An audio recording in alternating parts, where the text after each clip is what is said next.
Hello, and welcome to the Uplifted Hand. We think we figured out how to do this to where y'all can see the slides. This is the third take, so we haven't quite figured out the buttonology, but We're going to figure it out, though. See, now it's not working. Okay, so we're going to begin. The kingdom begins to fall. We're at 2 Kings 24, 1-4. After generations of ignoring God's warnings, Judah begins experiencing the consequences the prophets had long foretold.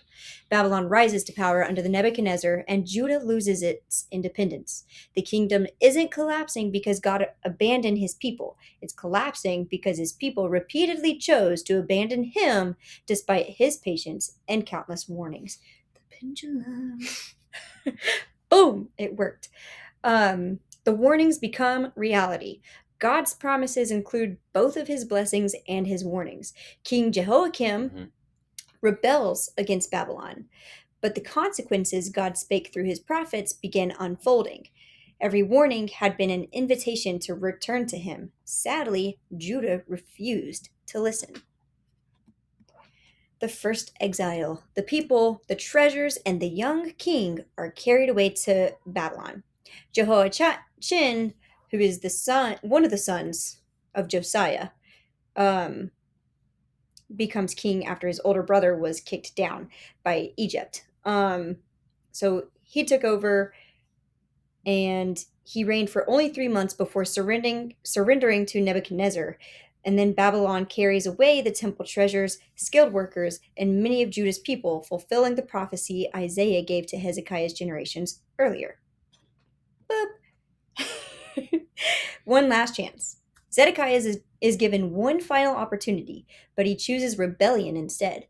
Nebuchadnezzar places Zedekiah on Judah's throne, but instead of learning from the past, he repeats it. Mm-hmm. His rebellion sets the stage for Jerusalem's final destruction. Jerusalem falls. The city that once celebrated God's presence now lies under the siege. After nearly 2 years of siege, Jerusalem's walls are broken through, and Zedekiah attempts to escape, but is captured. Mm-hmm. The kingdom that began with David has reached its heartbreaking end.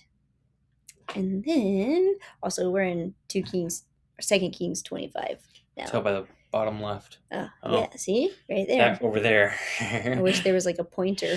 And it's not going. Boop. Okay. The temple is destroyed. This is actually heartbreaking. We're over here laughing, but this is actually heartbreaking. The temple is burned down. Solomon built this temple, and it burns, but God's presence does not disappear. So Babylon burns Solomon's temple, destroys Jerusalem walls, the palace, everything in it, and carries away what remains. Everything the people trusted seems lost, yet God has not forgotten his covenant or his people. And then we see even more loss. Judah's suffering continues, but God's story is not finished.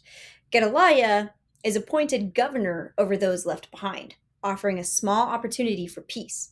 His assassination sends the remaining people fleeing to Egypt, showing how fear continues to shape their decisions.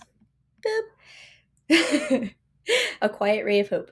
God's covenant is still alive, even when everything else seems lost. 37 years after being taken captive, Jehoiachin is released from prison and welcomed to the Babylonian king's table. The kingdom is gone, but David's royal line continues, preserving God's promise of a future king.